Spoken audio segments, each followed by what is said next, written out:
This year in our Paideia Center reading groups, we are considering what our problem is and how Christ is the answer, or otherwise put, who Jesus Christ is and how he's relevant. He is the one renewing all things.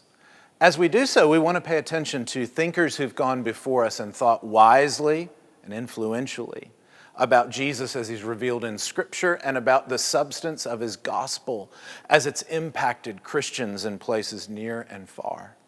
We consider yet another thinker now in spring 2023 who was exiled repeatedly. Like Athanasius of Alexandria before him, we turn to Maximus the Confessor. Maximus was one born into wealth and privilege.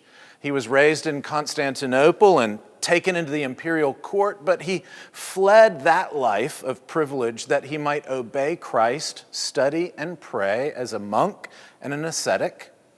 Over time, as he moved to North Africa, he was not only one who was influential in his local vicinity, but who gained a following across the Christian world. Eventually, he would be a partner of the Bishop of Rome, seeking to overthrow the heresy of monophysitism. And eventually, he would be brought back to Constantinople, now not with renown, but instead with shame.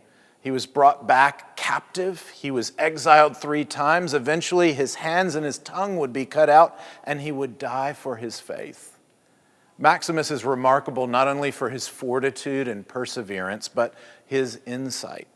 We'll gather in groups around the globe and online to study his Ambigua, his reflections on what fathers in the faith saw as they studied Scripture and reflected on who Jesus Christ was. How he reveals what it is to be human and to grow in holiness and virtue.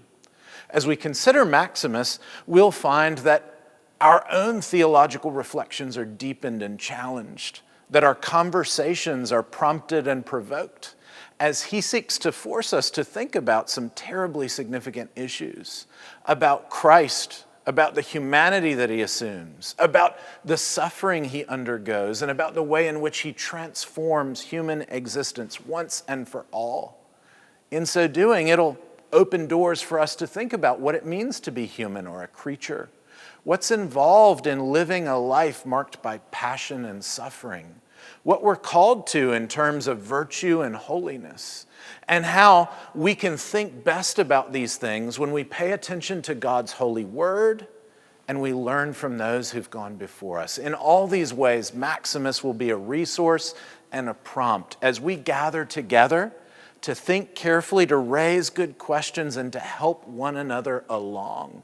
Maximus models that approach as he wrestles with those who've gone before him and as he sought to influence Christians around him.